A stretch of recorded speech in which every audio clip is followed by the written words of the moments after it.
So we have another episode of Totally Detailed, and we have Kevin here from Suds Law Detailing down in Bude in Cornwall. Hi, Kevin. How you doing? Hi, Rich. Fine, thank you. How are you? Yeah, not too bad, thanks. And how's the weather down there? The last time I was down there, we had a storm passing by. It's not much better now. It's still very grey and wet. Very grey and wet, but not so windy. No, not as bad as it was the other day, no. Oh, that was pretty bad. I think it's the first time I've actually had the wind blow me over, to be fair. It physically blew me over when I was running on the beach. So yeah, it was pretty windy that day. That was for sure. Definitely braver than most. Sorry? Braver than most running on the beach in that wind, I think. Yeah, I think it was more the sand, obviously, because it was like blowing the sand up, and it was almost like giving me quite a good facial. So yeah, it was quite good, really. I got two for the price of one. Made my head a little bit smoother than normal. So yeah, it was quite good. Tell us, what's your business name? How do people find you? Social media, stuff like that. Yeah, social media, Suds Law Detailing. We're on Facebook and Instagram, and obviously on the web. That's the only things we really do advertising-wise. And obviously on the Google, if you Google search us. So we're based in Exeter. Yep. Basically word of mouth, apart from that. Yeah, so you got quite a trek. And do you do that every day, or is that once a week you drive from home to Exeter, or is it like once a week on a Monday and go back on a Friday, or I drive there every day. Every day back. Wow. Yeah, we was originally in Bude, but obviously when the first lot of COVID come into it, we was working in Exeter already. Yeah. First lot of COVID came, we actually decided it was a chance for us to relocate and move the business where we wanted it to be without interrupting anything. Yeah. We've been in Exeter full time with the unit nearly a year. Yeah.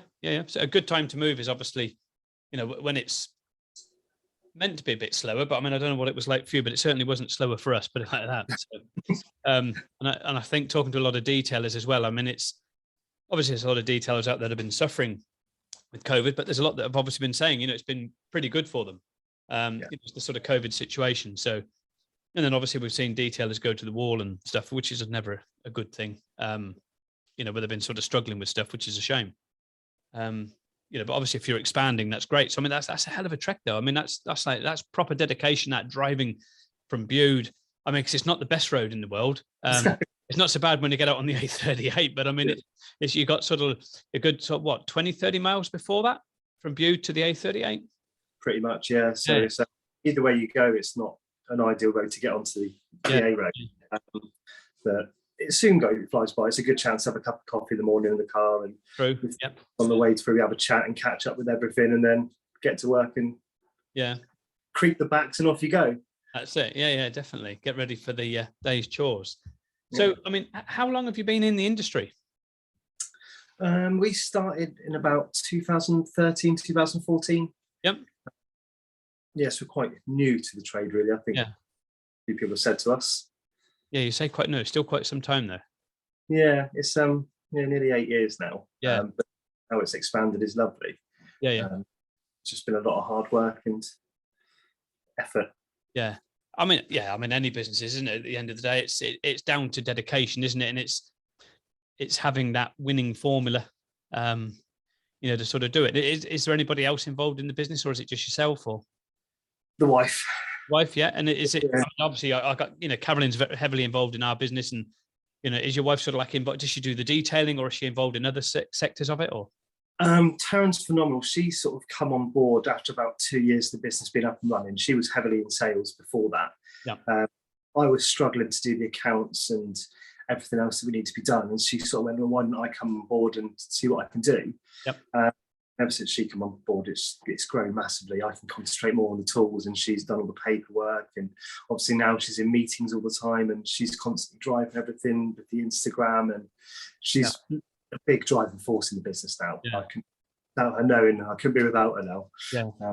It's surprising, isn't it? I mean, it's because you've got to be everything at the end of the day, but I don't think people sort of understand that side of it. When people just say, oh, he washes cars. It's not quite as simple as just he washes cars, because when you're beginning and you've got nobody with you, you're absolutely everything. You're the accountant, you're the bookkeeper, you're the bank reconciliation guy, you're doing the booking ins, you're diary keeper, you're the man out there doing the car washing, as they call it, you're the guy doing the detailing, you're the stock order controller. You know, you're absolutely everything at the end of the day. Yeah. And it's a lot to remember, isn't it, really? Yeah, it's one thing I never really anticipated how many little jobs there'd be. I just thought it'd just be a case of going out and doing the cars, and it's that's probably the easiest bit out of the lot. Yeah, I've been there, done that. Trust me, it probably is the easiest part out of the lot. You're right. It's this sort of, people don't realise the paperwork it's, you know, that's involved. I mean, and you can imagine, and before computers, you know, it was everything was done obviously with a phone call or a letter in the post, or a fax machine just before sort of internet came in. You know, but most of the time it was letters in the post and a phone call to people. And I mean, could you imagine sort of trying to do it like that today? No, definitely not. Definitely not. I don't think I'd be able to function like that. Not an easy one to do, I can tell you. We've done it, and it's sort of like writing letters to people in America and waiting 3 weeks for a reply back. You know, it's and that's sort of how it used to have to be, you know, with ordering when I was first starting off, when I was like 14, you know, we're sort of ordering things in America and stuff, and writing a letter, sending it to America, waiting for the letter to come back. And by the time that's happened, it's like a month gone by, and then you've got to ship it. And then there's like another 3 months to get it over here with shipping. So, you know, between writing a letter and then getting one back, you're talking 4 or 5 months has gone by with just ordering some products in. Christ, yeah. And it's invoices as well. Yeah. And it's just, it's a massive task, but, you know, today is so much easier than what it was sort of back in, you know, the sort of early 80s and stuff, you know, mid 80s and things like that, you know, which is a long time ago, quite some time ago now. So it's amazing how much technology's come on. It's like people don't realize, and it's like, what, you didn't have a mobile phone when you first left school? No, they weren't invented. What, a phone wasn't invented? Well, a mobile phone wasn't, no. They don't realize, you know, and it's like they don't realize that, you know, how new the internet is really. And it's amazing, all these things that sort of helped, I would say, a lot of businesses sort of start up as well. Yeah. It's surprising how they've sort of started up, you know, with the power of the internet, and it's free advertising at the end of the day, isn't it? If you don't pay for the adverts.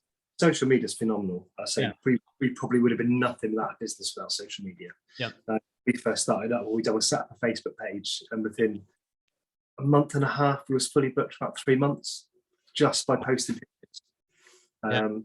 It's easy access. People just message you. They haven't got to have your phone number. We've got to just message you, get my car in. So without that, we'd have been nothing really. Yeah. Yeah, it certainly makes it easy, doesn't it? It's you know, there's no advertising. Well, you're doing the advertising, you're posting the pictures up, but I mean, you don't have to sort of pay for it. So it's a very good, cheap way for someone to actually start up a business. Yeah. And it's, I mean, obviously we've had all these problems with Facebook recently, with all the, you know, with it going down and Instagram going down and stuff like that. You know, how important is it, obviously, for your own website to be up to date? And do you go on forums and things like that as well? I mean, because obviously I'm a big believer in forums, because I think they drive traffic to a website organically rather than relying on something like a Facebook, which could collapse. Yeah, we've been monitoring Facebook, obviously, because obviously it had that rejiggle sort of thing. We noticed the business page, we had a monitor on that. We noticed since it's had that, the views have gone down sort of thing. But I think they're more likely they want you to pay for advertising to get the notice and be noticed, on it. Forums, I've generally steered away from them at the moment. Obviously, with the new one that we've been led to from yourself, sort of took myself away from them because of the amount of negativity that was on them. And sort of kind of thought, if I was going to be on there looking at that, I'd rather not be on that and focus on negativity and focus on my own work and try and be positive about that. So I generally don't go on them. Instagram, again, it's quite a good thing. I don't think we really had much work come in from Instagram. But I think it's mainly, it's just word of mouth and in the local areas that we've been. Which I think is the same for most people, really. Yeah, I mean, I think it's like with I think personally, I think Instagram's better than Facebook. I mean, you don't sort of get that negativity on Instagram as much as what you do on Facebook with all the and stuff like that. I mean, the groups are good, but you get those in there like we do with everything. You know, you get those in there that ruin it for those that are trying to do good information, that are I call the smart asses, basically, with stupid, witty answers. You know, which doesn't help anybody. That's, you know, if you were coming into this completely blind, trying to start up a business, you get someone sort of like jumping down your neck. It's not giving somebody confidence, you know, and that's the one thing that's, it's one of the reasons why I joined the IDA, and what I like about that, you don't get that jumping down your neck, stupid answers coming back at you. You get actual proper, structured answers coming back at you, without any of the sort of silly backbiting and stuff like that goes on in a lot of the sort of the groups that you get on social media. I mean, Twitter's just as bad, to be fair. But Instagram, I don't know, because it's more of a sort of picture video platform. You don't sort of seem to get all that negativity with it. Seems to be a lot more humble. Yeah. Don't ever seem to get a negative response. All we do is get, which is nice to hear. It's always nice to hear praise. But yeah, it seems to be a lot more amicable on there. And definitely. Yeah, I don't think I've ever really seen any negativity on Instagram. No, I think it's because there's not that sort of instant, even though there's not that real instant sort of interaction that you can get like you do with Facebook. I think if they sort of start changing like the like button and start putting angry faces and laughing faces on it, then I think they're just going to ruin it, and it's going to become another Facebook platform. And I think that's where, I don't think people realize where if you sort of like have a comment and someone puts a laughing face with it, or like an angry face with it, how that can affect the person that's written that comment when it maybe didn't mean to be written that way. Do you know what I mean? And that is amazing how that one stupid little thing can sort of affect someone's business, but social media is a good platform to, build a business. There's a lot of companies that have started on social media, and, and it's a good place to sort of showcase your work, isn't it? It's far cheaper than waiting for a magazine to come out and having artwork drawn up and adverts designed and everything else. Yeah. It's all changed now, isn't it? You can see a web page or a business page up in about half an hour, and before you know it, you're up and functioning. Well, yeah, you've got people liking it and interacting straight away within half an hour. It's you've got a literal a business right in front of you immediately within half an hour of, if that would, just a few clicks and you've got it there. It's amazing. Yeah. So do you do like advertising locally around the Exeter area then, or? We don't do any advertising. None at all? No. Or done, is it just all word of mouth, or is it just all off social media? So we're kind of against the grain compared to most retailers. We don't really do private customers. So we're actually retail industry. We focus on main dealerships. So we generally, Taryn has corporate meetings with the guys, and that's about it. We provide packs when we do a car, if we coat it and stuff like that. We'll put our details in the car when it goes out to the customer, and we'll generally get a job off the back of that. Actually, for advertising and stuff, we don't advertise anywhere in Exeter. But it's people that know what I do. If they want their car done, they'll contact us direct. And so you're sort of doing physical coatings, like machine corrections for the sort of dealerships that you're working with in close partnership with. So I we achieved great success in Bude where we was. And I didn't know where else to take the business. I couldn't expand because 180 degrees of me was the coast. So I couldn't get any more work there. So one of my biggest niggles in the trade that I've always heard about was main dealer prep. Definitely. I sort of knew someone working as a manager at Porsche, and it made me think, how can I improve it?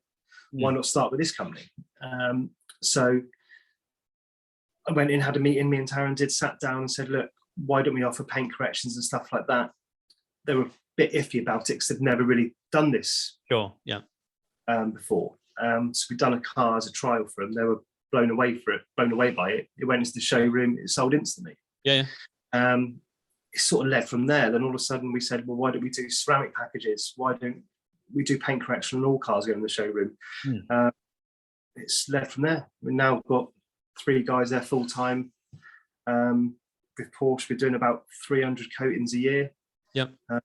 Every single car's paint corrected and detailed as a normal detailer standard would be, as if it was being done at a detailing studio for a private customer. We've obviously, with a big company like Porsche, everything's all about customer satisfaction. Customer satisfaction is probably one of the best in the UK now. So we've turned it around. It's making profit for them. We've given them something so that they can make profit out to make it worth what their while. It works really well for us. We're now on our second dealership, doing the same with them now. To then take another one on. So like you say, it's the sort of stigma car dealerships have got, isn't it, with the sort of prepping cars. And that's amazing that you've managed to sort of do that and sort of get that pulled around to sort of do all that sort of work, for a dealership. It's very unusual that, they do that. And that's obviously testament to your work that you're doing. Thank you. That, they've obviously done that from that first one that you've done, and then it's gone from there, which is really good. So, we all know what the sort of, people think about preps from car dealerships. And it's, and that's one dealership there that stands out, completely from the crowd, because they're getting vehicles that are, like you say, full detailer prepped, ceramic coatings and everything else, which is to full detailer standards, which if somebody wanted to buy a Porsche, obviously Porsche Exeter, that's where you're going to get a quality car from that's been detailed correctly. So so it's worth people going to, It was quite a surprise to one of the managers, because we had a mechanic, and he said, oh, we've got like this one done. I said, oh, it's going to take about 5 days. And he went, sorry? 5 days. We did get 5 days, but it spoke for itself. But they're very good now. They're very much on the ball with it. And understand. Part of their package of selling the car now is they want to have that car detailed, and they want to be able to sell that package because they believe in the service and the product now as well.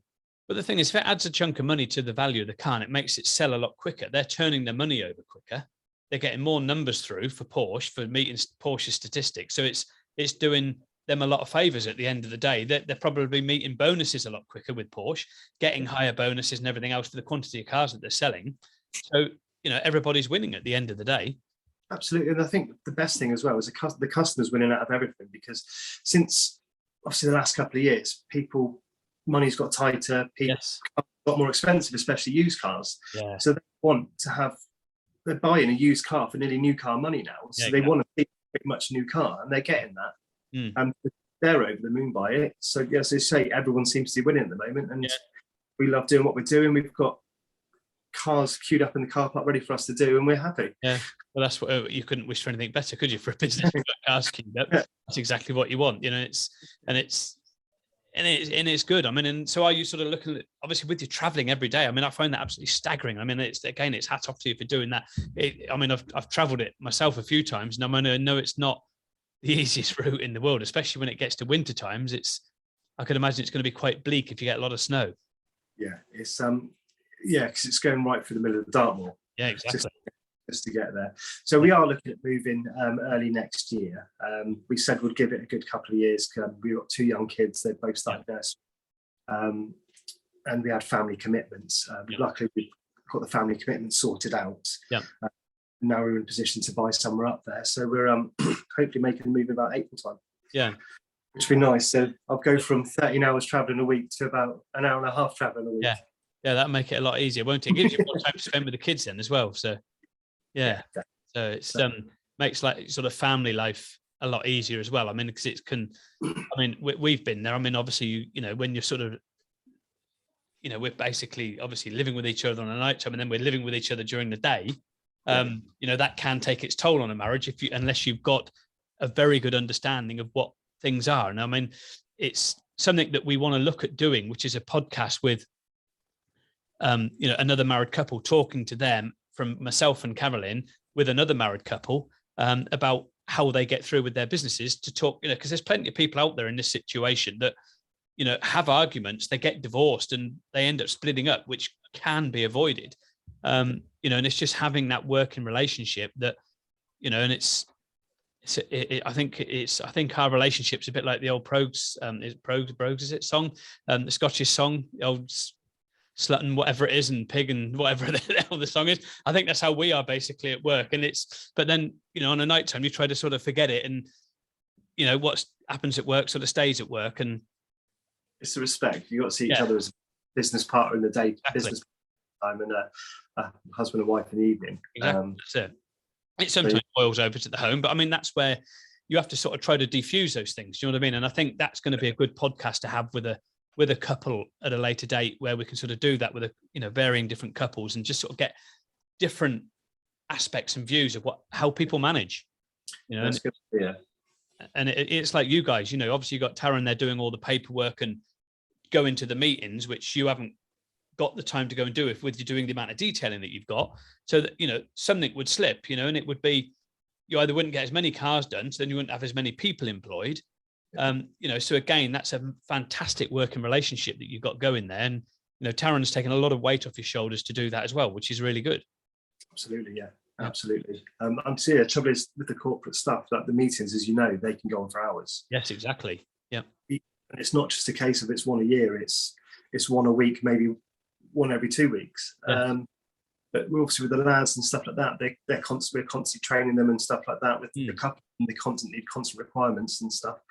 So me to be away from that, just even managing stuff like meetings and bits and bobs, which she does, we even do the accounts, and say accounts, I think you could lose probably 4 hours a day doing that. Yeah, exactly. Yeah, it's amazing. So yeah, for that, it's phenomenal what she does to help out. Yeah. So what are you like accredited by any coatings company or anything like that? So yeah, we are accredited with G Technique. Okay. Very blessed to be accredited with them.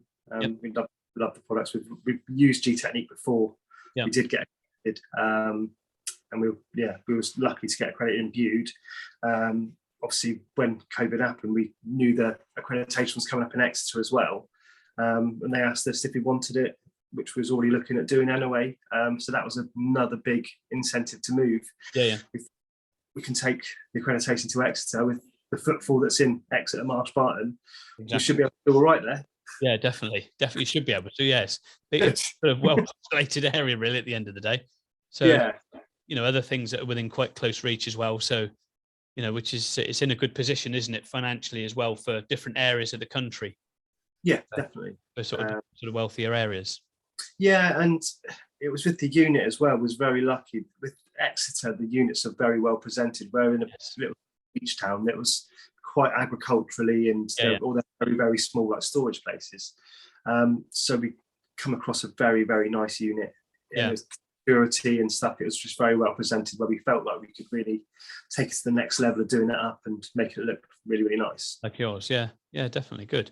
And you've had just changing the subject. You've had a IDA day recently, haven't you? Was it last Friday? Yeah, Friday just gone. How did it go? What was that all about? So we wanted a little meet and greet, really. Obviously, being in Cornwall in the southwest, we're quite sparse between. Yes. Yeah. So we wanted everyone to come and see. Obviously, we had the new unit. We've been a part of the IDA for a couple of years now. We've met a few people on that network. Yeah. And we sort of want to introduce ourselves and just show everyone what we've done. And if we could pick up some people that was curious or on the shelf sort of thing in the area, obviously we've always broadcast the fact with the IDA and accredited with them. If they're on the fence, just to come and see without being pressured to come and see in a working environment, just come and have coffee with us. Yeah. So yeah, that's kind of what it was all there for. With the help of Nesh, he helped organise it with us because he gave us a bit of support. Yep. I've never organised an event before, so it's quite nice having that. Yeah, it's always good getting the support from somebody else that's maybe done it before, isn't it, to sort of help you sort of get along. So always good doing that, definitely. And obviously with machine polishes, obviously you do obviously an awful lot of machine polishing with correcting cars. Do you have a favourite machine, or do you have several machines that you use? We have several. I know there's the great coin toss whether you're Flex or Rupes. We are Rupes through and through. Yeah. My favourite probably would be the LHR21. I love the LHR21. Pretty much our go-to polisher. If we you always have a quick look and you go, rotary? No, or that. So I do love the LHR21. Yeah. Soon get through the paintwork. But we have got 6 of them. Yep. Constantly on cycle. Swapping them all around different things.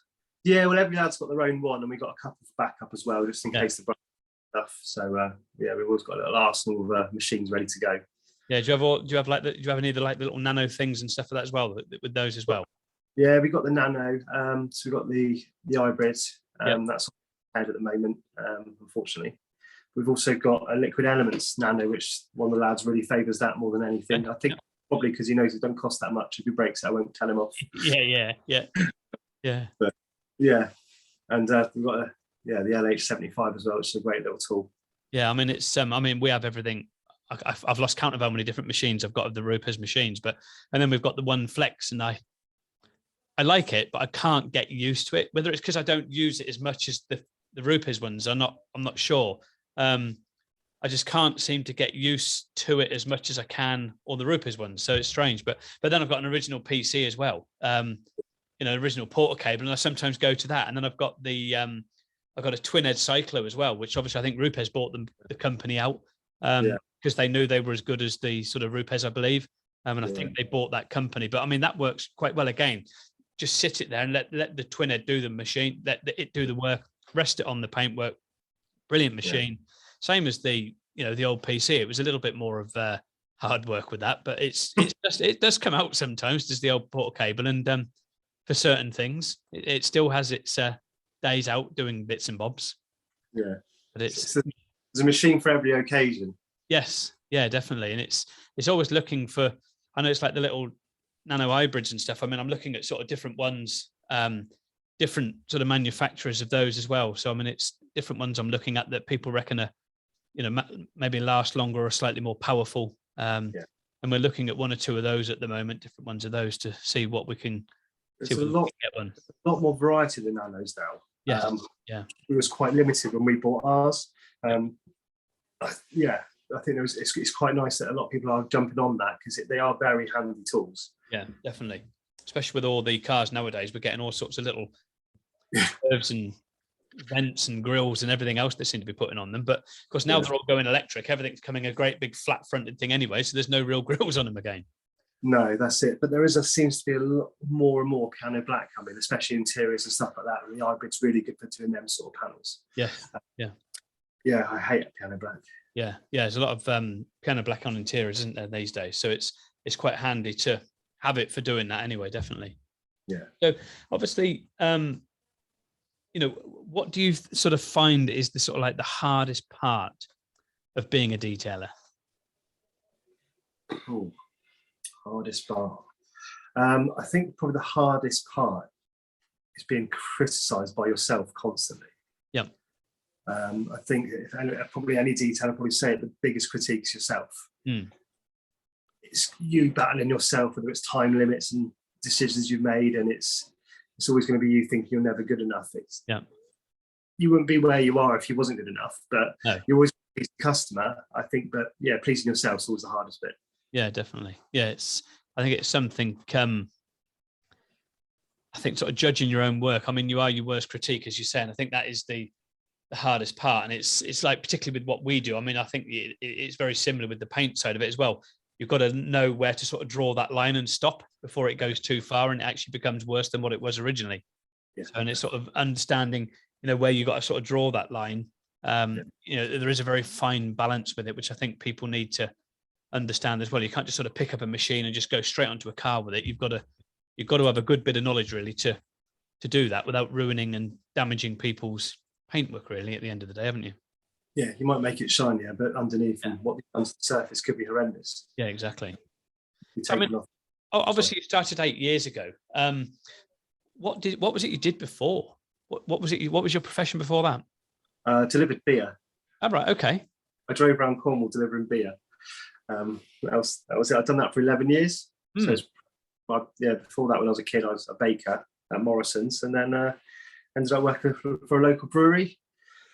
I worked for them for, let's say, 11 years. I tried to progress through the company, just couldn't progress. Yeah. I've always been obsessed with cars and cleaning my own car.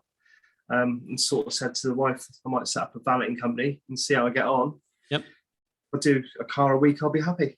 Yeah. Within 6 months, I'd quit my job. Yeah. And here I am now. Not a bad job delivering beer, though. It was all right. It was good beer. Everyone thinks it was amazing, but when you've got to drive a blooming rigid around the lanes of Cornwall. Yeah, exactly. Absolutely horrific. Well, yeah, I know some of the lanes of Cornwall I went round. I'm crushed. I could hardly fit my T6 down it. It was terrible. I think in the summer, I'd leave the house at about 5 in the morning, and sometimes we wouldn't get home until 9 o'clock at night. Wow. It's quite a long days then. Yeah, because the route would be the same, but the cars and caravans would be different every day. Yes. Yeah. But yeah, I just basically had enough of it, and obviously had a massive passion with cars, and I was just obsessed to clean my own car. Yeah. But I don't clean my own car half as much now. No, I mean, that's always the problem. I don't clean mine half as much. That's always the problem. It's always, it's just, I think it's the same with most professions. You get a painter and decorator, his house always looks shocking compared to all his clients. And you get an electrician and there's wires hanging everywhere. You know, it's just, they never have time to do their own because they're always doing everybody else's. That's the problem with it. And it's just finding the time to do that. And it's the same, you know, with leather couches. I mean, you know, we've had leather couches and it's just, you never get around to cleaning your own leather couches often is what you should do, is what you're telling customers to clean them. And it's just because, you know, when you come home on a night time, you just want to sit and relax because you've been, you know, up early and working your backside off all day and just want to come home and, you know, have a meal and relax, you know, with a cup of coffee or whatever, and then go to bed and get up next morning ready to go again. Yeah. And the last thing you want to do is just start cleaning more leather when you get home on a night time. You know, it's like we've got like sometimes over an hour to get home. You know, even though it's only like 19 miles, it's because of the roads. They're an absolute nightmare because we've got to come like straight through the centre of town. And especially at the moment, they've got the whole town ripped up, putting major new roads through. And it can, like last night when we came home, it took us over 2 hours to get home, 19 miles. Christ. So it was horrendous. Traffic was just, and then today there's hardly no traffic on the road, and we were home quite quickly because everybody's working from home again. Yeah. So it was, you know, it's quite a quick sort of easy home sort of a job tonight. So, I mean, with the detailing side, if somebody wanted to look at sort of setting up a detailing business, what sort of advice would you sort of say and sort of things they should sort of look at doing and taking on board? Personally, it's all education for me. Yeah. Very much. There's some great companies out there now. Before when I started, obviously, they're offering phenomenal courses. Literally crash courses in it. It's product knowledge. It's machine time as well. Yes. Before you go and start advertising with paint correct someone's car, you need to learn that machine. You need to learn paint depths. You need to learn how to repaint and easy things like defects and bits and bobs, and learn your chemicals and your pHs. And I think that's probably the crucial thing. Get a really good course and get some knowledge behind you, and have some very trusted friends that don't mind you having a go on their car. I think I dread to think when it all happened to most of my mates' cars when I started learning. But it's get everything in place to say, I'm very much, you've got to have insurance. It's all stuff like that. It's not easy to start up. It's not cheap. No. It's machines and products and everything. It is a fair bit of money. Yeah, I mean, people think it's easy just to sort of grab a bucket and a sponge and, you know, and sort of start up a cleaning business to wash a car. I mean, yes, if you've got a bucket and a wash mitt or whatever, or a sponge, that's very, very cheap. But if you want to progress it from there, then it does start to begin to get costly. Because I mean, even just if you're just going to get a bucket and a sponge, you still need to have insurance at the end of the day. And it's amazing how many people sort of forget all those simple little things with like insurance. You know, and it's amazing. Like public liability, you got your bucket and sponge on the main road, and someone trips. Absolutely. It could be your whole business over in one silly mistake. Yep. And that's the thing. There's so many people out there doing it. It's going to be competitive. You need to get everything in place. You need to make sure you're doing everything right, the right products. Otherwise, you're on a pedestal, really. Yep. Yeah, I mean, there are. I think that again is maybe social media that sort of helped to go from what was a relatively close, tight-knit sort of market to now, which is absolutely exploded. And anybody in their dog is out there just sort of saying, I'm a detailer. You know, I mean, we've seen it with, I can't remember where I was. We saw it with a hand car wash. It was like, you know, we do vehicle detailing, your full car fully detailed within 1 hour. It takes me 3-4 hours to wash a car properly when I'm doing a proper decontamination on a vehicle. You know, and people are like, what the hell are you doing in 3 or 4 hours? I'm washing the car. I've got to dry it after that. That takes quite a bit longer as well. And they're like, really? Yeah. Well, yeah, it takes quite some time when you're doing a car properly. People don't realize, you know, we're not just a car washer. It's a whole new level. It's a true skill. You know, it's not, you're not, and it sort of boils my blood where people think, well, you're just a car washer. You're not just a car washer. You know, it is more than just a car washer at the end of the day. It's quite a skilled, almost craftsman type job, because you've got to really know what you're doing with those machines almost like our business, it's like a craftsman's way, because you've got to really understand the paint inside out, and every car paint is different from one manufacturer to another. And, those sort of things take years of knowledge to build up at the end of the day. Absolutely. So, obviously with it, someone starting up, obviously getting the training is fundamentally important.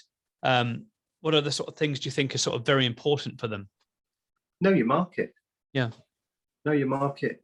There's no point setting up somewhere if there's already 25 other detailers in that small little area. And the business isn't going to be there. You could have a perfectly good business, but no one that's there to use it. Yeah. So yeah, I think do your research, say, know what you want to do, know who you want to approach, what area you want to go into. Yep. So we're in a completely different market with everyone else. Yeah. I know a guy 50 miles down the road is doing tractors, and he's absolutely making a killing out of it. Yeah. Which I would have never thought about doing a tractor, nor do I want to do a tractor. Yeah, they're quite 50 things, I can tell you. Yeah. So, I think that's again a big part of it. It's been, maybe being very niche with something, even though you might get 25 valeters, but finding what that niche is that those 25 sort of valeters detailers aren't doing, and home in on that niche, and you could still have a good business. Yeah. But it's like you say, it's understanding your market, isn't it, at the end of the day? And it's doing your research before you just say, I've spent $5,000 on all this. This is me. And then all of a sudden, 6 months down the line, it's like, oh, no one support me, I'm shutting up shop. Yeah. It's understanding what your market is, and then you've got to sort of attack that market, with the right sort of marketing at the end of the day. Yeah. And obviously with social media, it's down to sort of like, quality hashtags and stuff like that as well. And, Facebook's becoming more of a sort of search engine now compared to what it was years ago and what it was designed for. It's more becoming like a Google now as well, I'm finding anyway. Yeah. It's more of a sort of, I'm using Facebook quite regularly now even though I'm not a huge lover of Facebook, I'm more of a Instagram person, to be fair, or a website person, but I'm sort of using Facebook as almost like a search tool, like a Google search tool almost, to sort of find companies. Yeah. And it's a word, and it'll come up with all the companies that are related to that word, won't it? Yeah, exactly. Yeah. And it's, even if you sort of put a hashtag in, it'll find all the companies that have used that hashtag. Really? So it's quite a good way of searching, with using a hashtag. If you were to sort of use a hashtag, if somebody's used a hashtag in a post, it'll bring up every single post with that particular hashtag used in it. Mm. So, you could sort of like put hashtag Porsche Exeter, and it would find every post with Porsche Exeter in it. I didn't know that. Yeah. So yeah, every day is a school day. We learn something every day. Yeah, learn something new every day. Obviously, with you doing the detailing, have you ever done mobile detailing, or have you always been specifically for the car dealerships? No, we started off mobile. Yeah. We started off just to basically mobile valet and just washing, doing full valets. I wasn't too clued up when I first started on the polishing side of things. Yeah. It was just a case I bought a rotary polisher, and I just kept practicing my own time and learning. And I wanted to do everything when I first started. I went out and tried to buy every single thing. As soon as there was a new product or a new bit of equipment, I was like, I've got to have that. Love it. Yeah. Didn't know how the hell to use it, but I wanted to use it. And then it was literally just practicing on my own stuff, and it just developed from there, really. I started polishing. Believe it or not, I literally just do everything by rotary to start off with. Wow. From start to finish. The first couple of ones weren't great, but they soon got better. I'm actually blessed to say I'm fully self-taught with rotary, and I'm quite happy to do a whole car with a rotary. Yeah. But obviously it's a lot easier with different machines to finish. So yes, we've done mobile work for, must have gone for about 6 vans, so probably about 5 years. Yeah. So we've done for all different ones. We went from a small little Fiesta to caddies, then to bigger vans and transporters. And then I sort of went, I'm missing out on a lot of trade because of the weather. Yes. In Cornwall, we can 1 minute be amazing sunshine, the next minute raining for 4 days. Yeah. So it was a case of missing out on jobs, and because we had left to go self-employed, it was full time. I sort of went, well, why not just get a unit? I need somewhere I can know I'm going to guarantee to earn money. Yeah. So that's when the unit come along. Yeah. And since then I wouldn't go back. We still do a little bit of mobile here and there. We'll still, if we got to do maintenance washes and stuff like that, we'll still do it. Yeah. I resent I haven't got heating. Sometimes raining.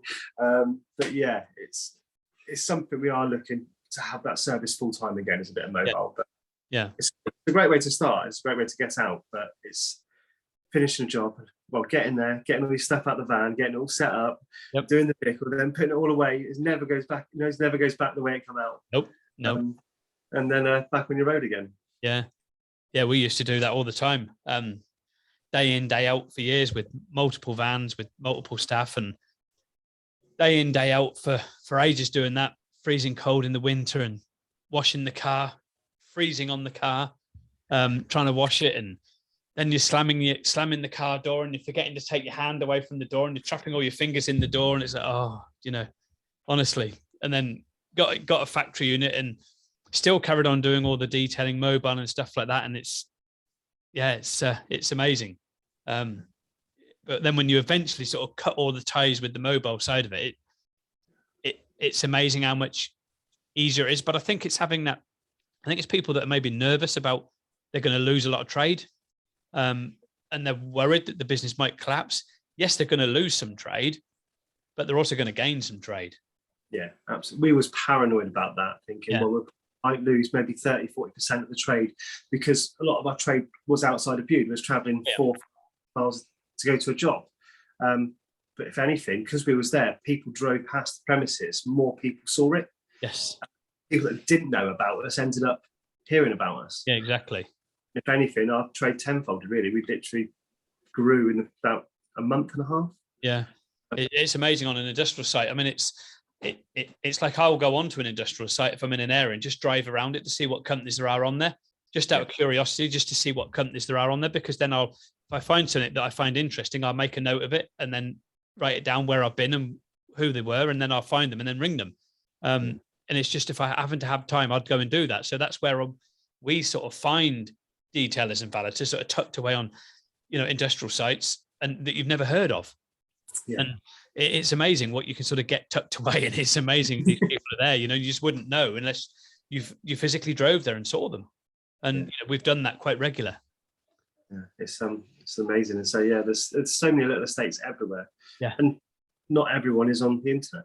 No, exactly. No, and I mean, I think in today's society, when I sort of see things like Facebook almost sort of shutting for like 24 hours, 48 hours or whatever it was, and they've still got this big thing looming over them with the American government threatening to shut them unless they sort of clean up their act with the way Facebook is going.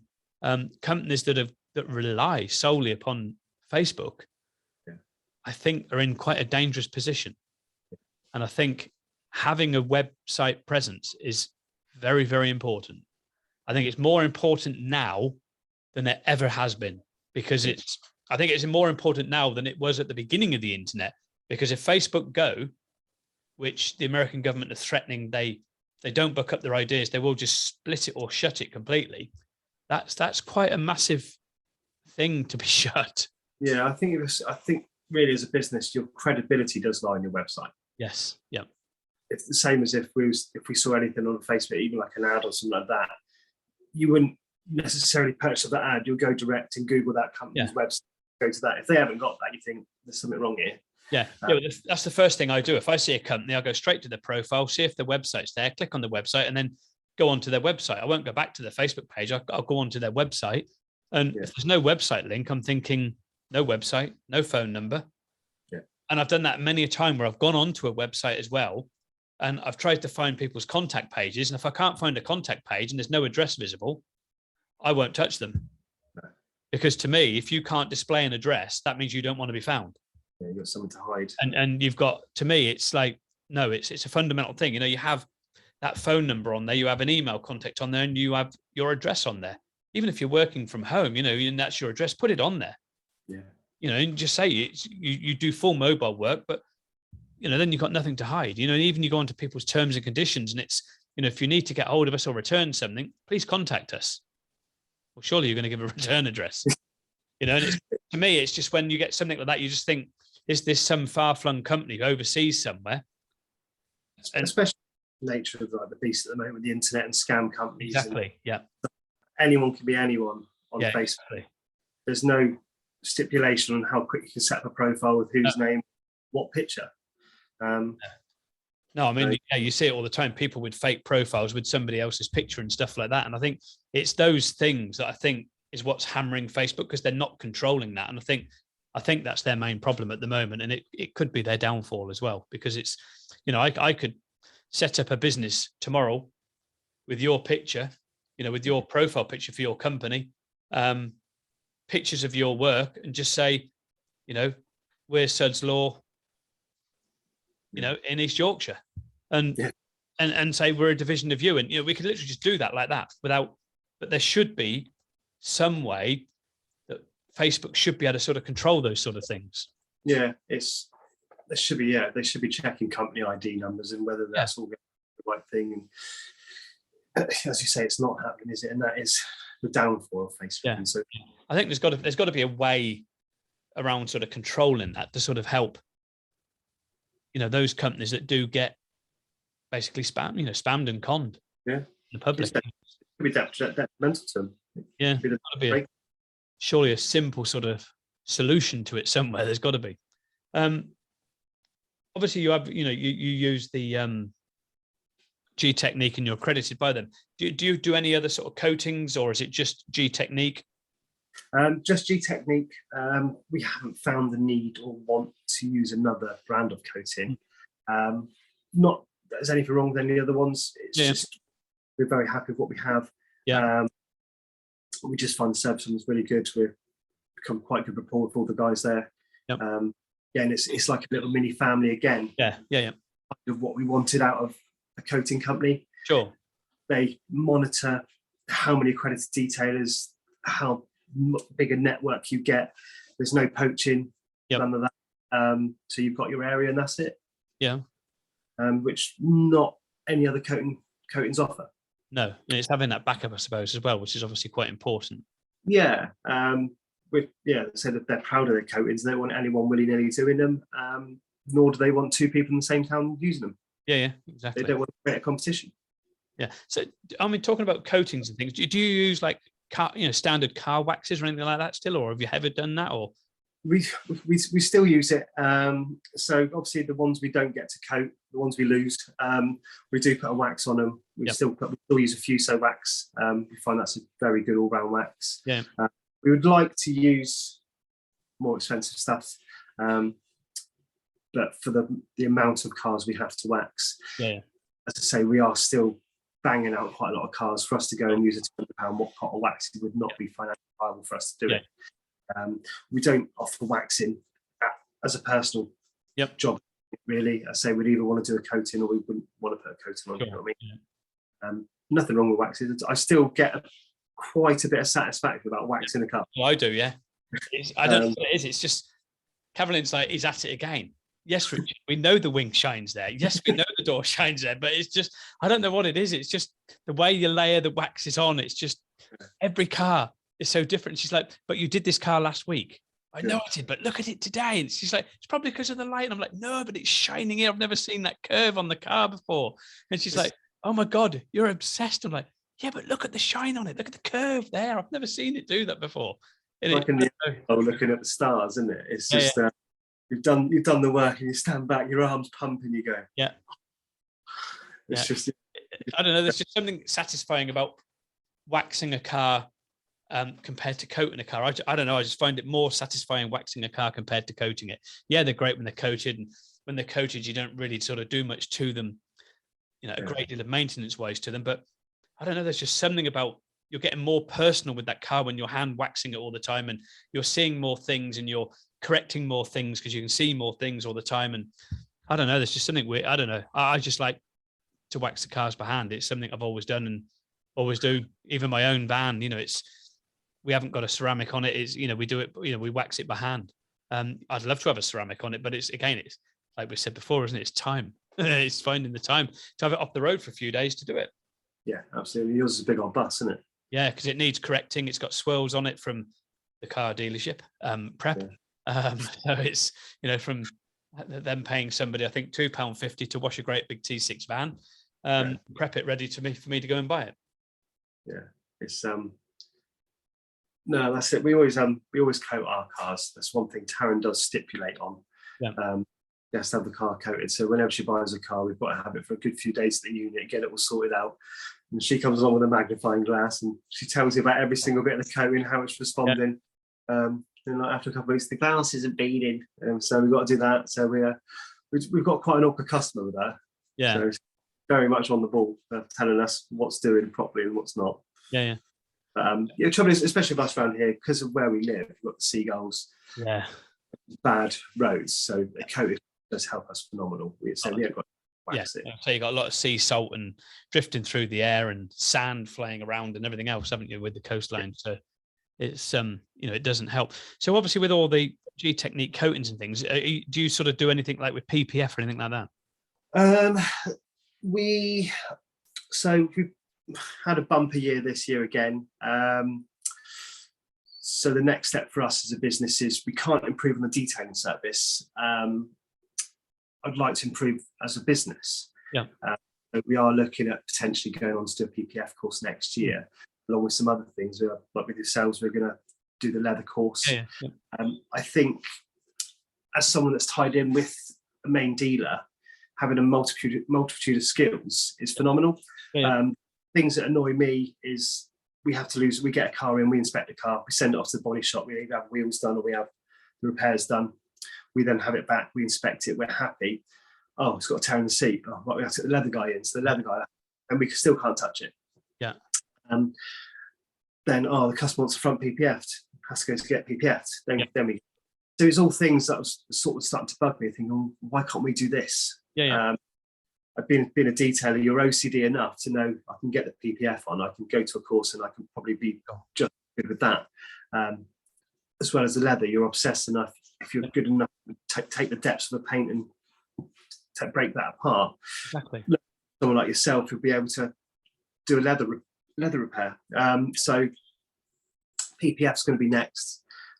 Definitely, I think that's the way we have to, because again, you can't do every single car can't be coated.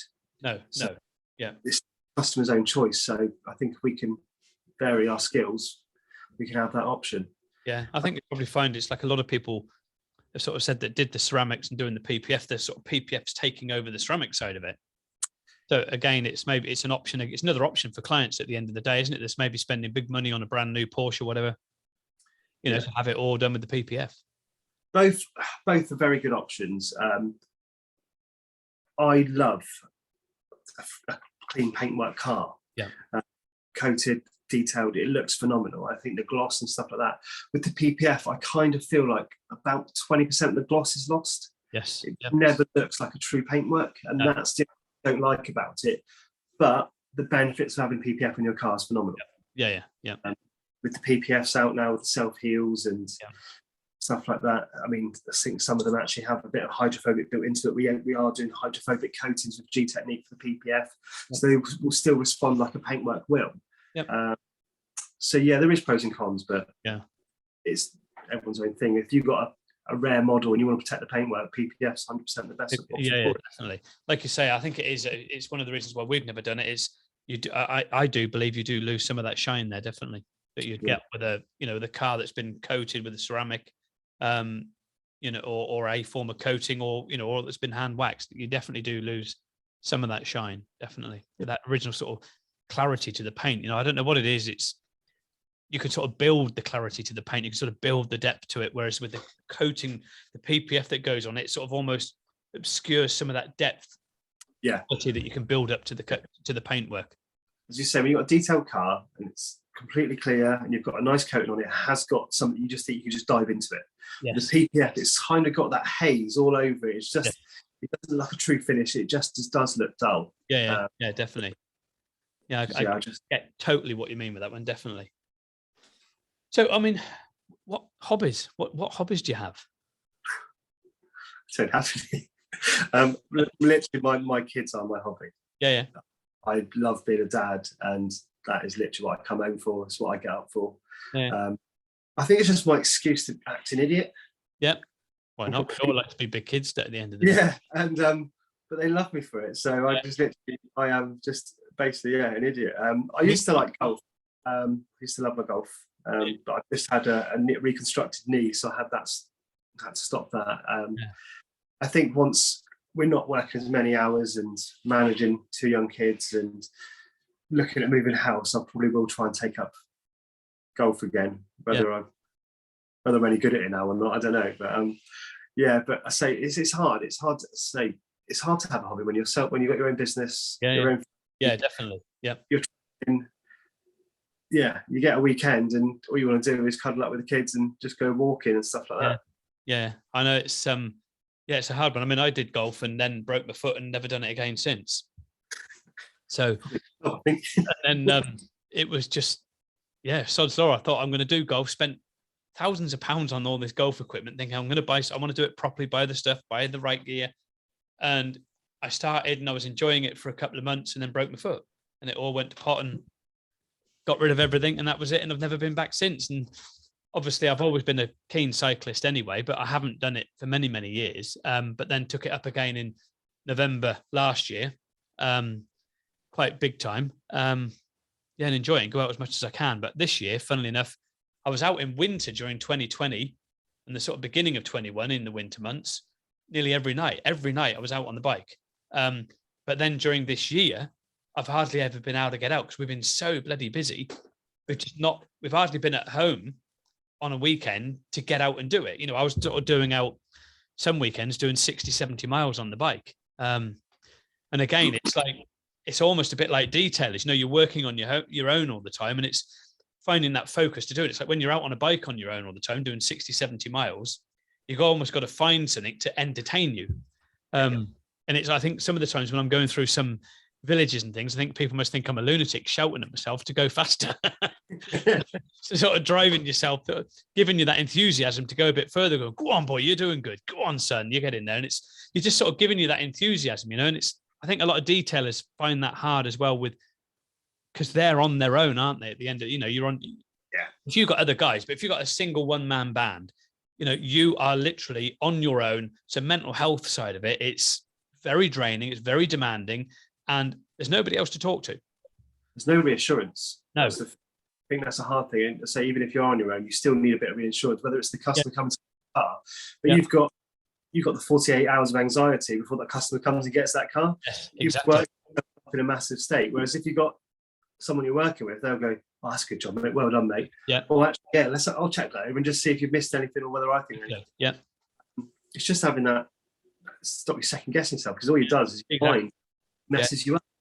Yeah. And then you get some of the customers when they come and pick up the car and it's like, can I pay you? What do you think? Yes, thanks. Yeah. Is that it? Is that it? And you're totally deflated. And it's like, why do I even bother? Yeah. And it's just, but then you get the other customers that, we've had it where we've had customers literally burst into tears. And I'm like, yeah, that's it. Yeah. That's exactly what I wanted. That is what I literally blood, sweat and tears over that car. And you standing there when I take the cover off, because we used to sort of cover every car, take the cover off and you sort of draw the cover back slowly and they're stood at the front of it and you watch them and they burst into tears. That to me is job satisfaction. That to me says I nailed it right on the head. Yeah. And then you get the other one and you do the same thing and you think I've done an even better job than before. And they're like, thanks. You got my keys so I can go. Yeah. Really? Yeah. It's more of an insult. It's just almost like an insult. Yeah, it's really weird. We had it I remember it with one guy where it was on a Porsche Macan and we were sending him photographs of his car and showing him all the roof where it had been parked under trees, where it obviously birds had been crapping all over the roof and it got all the, the tree sap on the roof and it had stained all the roof and we're showing him all and he's like, what is it? Well, that's the roof of the car from all the trees and things where you're parking. So can you park where there's not trees? I'm parking outside my house. I can't help that. Are you going to fix it then? Yeah. I'm just showing you that it's going to be a bit longer than what we anticipated because of this now. And because of the hand car wash that you've been going to, we've got another problem. What's the problem? So I showed him literally machine straight through the door, single stage, and then left it. And it's literally like someone had got a scouring pad on one side. And he's like, what the hell have you done to my paintwork there on the right? No, that's what it was like when you brought it to me. No, I didn't bring it to you like that. I'm like, but the thing is, that on the left is what I've machined. And if you come and look at the car, you'll see what I mean. The car hasn't changed on the right. Yeah. It's exactly as you brought it. And he was like, yeah, he was one of those that was like, when he came and picked his car up, he's like, cheers, thanks. How do you want payment? Cash, check, card? Card's fine, thanks. And just got in his car and he's like, it'll be like this again in probably another couple of weeks. Yeah, they don't see the value in the service. That's the thing. It's never you, it's them. They've probably been told to get the car detailed and some of that. They don't really see the importance or the valuation or the effort that goes into it. So it's their reactions generally just their own miserable self, I think. Yeah, definitely. And I think it's with detailers that are on their own, you know, what sort of thing do you think they could sort of do to sort of give them self-motivation? Is it sort of talking to other friends, you know, on social media, inboxing people and sort of sending a photograph saying, you know, what do you think? You know, give me some reassurance. This is the whole thing with the IDA. It's one of the main reasons why I joined it, is for a network of great, enthusiastic people that know how to speak to people. They know to pick you up and talk to you nicely. They respect you. The trouble is with your mates and stuff like that, unless they're in the trade or understand it, they probably don't know how to. Yeah, they can tell you do a good job. There's only so many times it's like your mum. You've done well, you've done well. There's only so many times you want to hear it before it's told. So I think to have a network of people like that around, that's one of the great features about it. Also, if you are doubting something, you've got an arsenal of knowledge. Yes. At your fingertips. Yeah. I think that's what it is, isn't it? It's like you've hit the nail on the head there. People can say you're the best detailer in the world, but there's always something you don't know. And it's having that arsenal of knowledge. It's not just in the UK, but it's globally. Yeah. It's phenomenal. You've got guys that are doing chemical ranges and their chemical knowledge is phenomenal. You've got guys doing leather, their leather work. You're never going to be able to learn that in what experience you have. You've got guys that are ex-painters, and it's all aspects of people's lives that if you use all bits of that, all you're going to do is progress your skills and your knowledge to a phenomenal thing. You probably won't need reassurance half as much because you've got the confidence, you've got the knowledge that's behind that. That's the beauty of the idea, in my personal. Yeah, definitely, it is. I mean, that basically was one of the main reasons why we joined, was to get knowledge from other people. You know, there's a lot of knowledgeable people out there, and we were sort of looking at it on the internet for some time and kept thinking, should we or shouldn't we? And in the end, we sort of flew to America to MTE, not last year, but the year before.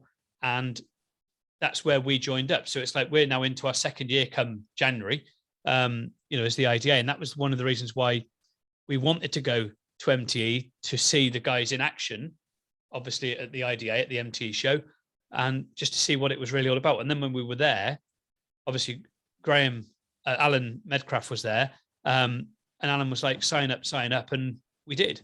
And to be fair, it's been great because we've learned so much from the IDA that people it's just stupid little things. Even just talking to various people about a little snippet to do with a video on YouTube that I've learned so much, you know, just a single little snippet that I've been able to go and change every video that we've got on YouTube to make them better. Really? By just doing one simple thing, you know, and that was on one of the sort of when we used to have the 3 weekly or whatever it was, weekly catch-ups with the IDA until it went monthly in the UK. And that was on one of those calls, you know, and that to me was worth my membership because it's managed to increase my sort of followership significantly, which has then given me a lot more income. So it's been so beneficial. It's unbelievable. And it is having that knowledge there is amazing. Yeah, definitely. Certainly amazing thing. So obviously we sort of partially spoke about where the business is going and stuff. So what is the next step then for the business? Where are you going? Where are you going from here? You go like an even bigger factory, or adding different services? Adding different services, yeah. I think we're going to keep the detailing bay, the private detailing bay, as it is for the moment. I would like to, by the end of next year, to get a much bigger place. Obviously, land on Marsh Barton is very hard to come by. There's normally waiting lists and stuff like that. So we might have to improvise with that. We do have a double bay at Porsche that we're customizing at the moment, which we've had done, which we're just getting finished up. So we have got a double bay on site there. Obviously with the PPF in. Next thing for us, we've got, say, another dealership coming on, which is Jaguar Land Rover. We're going to take our mould that we've done with Porsche to put the same thing in principle there and get that up and running, and then it'll be look for another dealership after that, really. I think we know our market, and that's crucial. Now we just got to follow it through, and Porsche's our baby sort of thing. We've made that work. We just got to then roll it out, more staff, more training, cover more angles. Yeah, just learn from that one, and then, as you say, you can sort of make that model work in other dealerships at the end of the day. Yeah, we took 2.5 years to the point where we think we've pretty much got it where we want to. I think it's hard to try and get a mould in about 3 months worth of trade and just go, this is going to be all right, because we've literally had pandemics and everything. So now I think we've pretty much covered everything. I think we're safe to say we can go and roll it out now. I think, the last 2 years we've had absolutely everything thrown at us. Exactly. So with pandemics and almost recessions and everything else. So it's we've had the whole lots and Brexits and bloody all sorts. So you couldn't have had more strangely 2 sort of years we've had these last sort of 2 or 3 years, to be honest. It's been very, very challenging times for a lot of people, to say the least. Definitely. Closing question. We ask everybody this question. It's quite a tough one. Right. If you could have told yourself one piece of information when you first started that you now know, what would it be?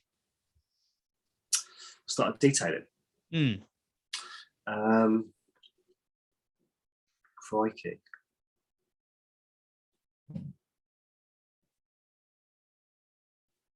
I think probably we've actually covered this, is don't get obsessed with social media. Concentrate on the car in front of you, not the cars you see on Instagram and Facebook and stuff like that. Don't focus on everyone else, literally just focus on yourself. I think that's probably good bit of advice is telling people to focus on their business and not on others, because while you're focusing on theirs, you're not focusing on your own and growing your own. Good bit of advice. We've had all sorts of answers on that one from, obviously, and again, you sort of covered it as well, is get the knowledge, training. We've had all sorts of things, focusing on focus on your own cars rather than on everybody else that's sort of producing really nice sort of glorified pictures on social media and videos. Again, another fantastic answer. That's, again, is a good home truth to a lot of people that are focusing. And we do see this. It's like, oh God, but look at the cars he's doing. But look at the cars you're doing. But they're nothing like his. But they are, really. Don't worry about him. Just worry about your business, because all you're doing all the time is focusing on their business and not your own. And that can be the downfall to a lot of people's companies, is because they focus too much on other people. They want to be like them. And it's, while you're doing that, you're not getting the cars out or the cars in that you really should be getting in. The trouble is, if you want to be like them, you're not being yourself, and you've got where you are by being yourself. Exactly. And I think that's what it boils down to, is just be yourself and, be you and do your business. And that's it, really. So there we go. So Kevin, tell us, again, social medias, what's your website address? Facebook, Instagram, Twitter, if you have it, all those sort of different names. What are they? How do they get hold of you? Suds Law Detailing on Facebook, or Suds Law on Insta. That's the only things we're on. And is it spelled with a Z or an S? S. S. Yeah. So it's Suds Law. Yeah. It's pretty much Suds Law, but Suds. Yeah. It's a good one, really. A good, very unique name. I was very drunk. Yeah, you was very drunk. I tell you what, I think it's a very good name, to be fair. It's you do see a lot of people out there with some strange names, but it's very different, and it's something you wouldn't forget. It's because it's Suds Law. I like it. I think it's really cool. Thank you. Yeah, it's a really cool name. So yeah, really good. So there we go, guys. That is Kevin from Bude with his outfit in Exeter from Suds Law Detailing. So thank you very much. Much appreciated. And so we're going live very shortly. Thank you. Good night. Cheers.